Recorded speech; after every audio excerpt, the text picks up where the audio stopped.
Assalamualaikum murangkalih kelas tilu. Kumaha kabarna dinten ayeuna?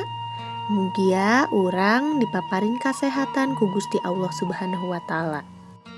Alhamdulillah, urang tiasa patepang deui sareng ibu di pangajaran bahasa Sunda. Sateu acan diajar, urang sasarengan ngadoa heula. Bismillahirrohmanirrohim. Robbi zidni ilman warzuqni fahman birahmatika ya arhamar rahimin. Amin amin ya robbal alamin. Kumaha atos siap diajar bahasa Sunda? Upami atos, mangga calik cing leres, regepkeun sasarengan materi dinten ayeuna. Ayeuna urang sasarengan diajar ngeunaan rarangkeun hareuting sareng nitenan gambar. Rarangkeun upami dina bahasa Indonesia nyaeta imbuhan. Nah, ayeuna urang sasarengan diajar ngeunaan rarangkeun hareuting. Ayeuna urang ngalengkepan kalimat ku kecap nu make rarangkeun hareuting. Tinggal contoh di handap ieu. Gurilap, upami ngangge kecap rarangkeun hareuting, janten ting gurilap. Tah ayeuna urang lengkepan kalimatna. Kilat mani ting gurilap di luhur langit.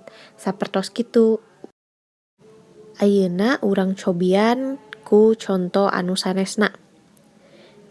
Kecap gelebuk upami ngangge rarangkeun hareuting janten ting gelebuk. Ayeuna urang lengkepan kalimatna. Anginnya mani ting gelebuk nembang tatangkalan. Salajengna aya kecap hiliwir. Kecap hiliwir upami ngangge rarangkeun hareuting janten ting hiliwir leres. Ayeuna contoh nu lain aya aling sreuk. Kecap aling sreuk upami ngangge rarangkeun hareuting janten ting aling sreuk. Materi salajengna nyaeta ngeunaan nitenan gambar. Ayeuna tinggal gambar nu ku ibu tampilkeun.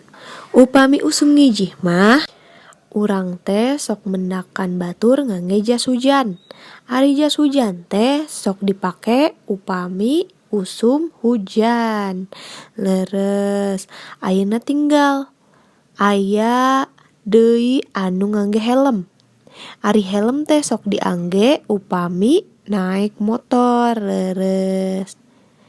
Aya deui gambar naonnya? Aya gambar payung. Ari payung teh sok dipake lamun hujan atawa panas poe. Upami di jalan hujan, biasana batur teh sok ngiuhan. Urang tinggal di tempat ngiuhan aya gambar naon eta? Leres aya gambar korsi. Ari korsi teh gunana kangge calik. Aya deui gambar meja. Ari meja teh gunana kangge nyerat atawa kangge nyimpen barang.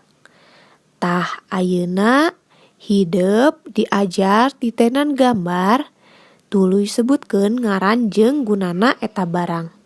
Siap?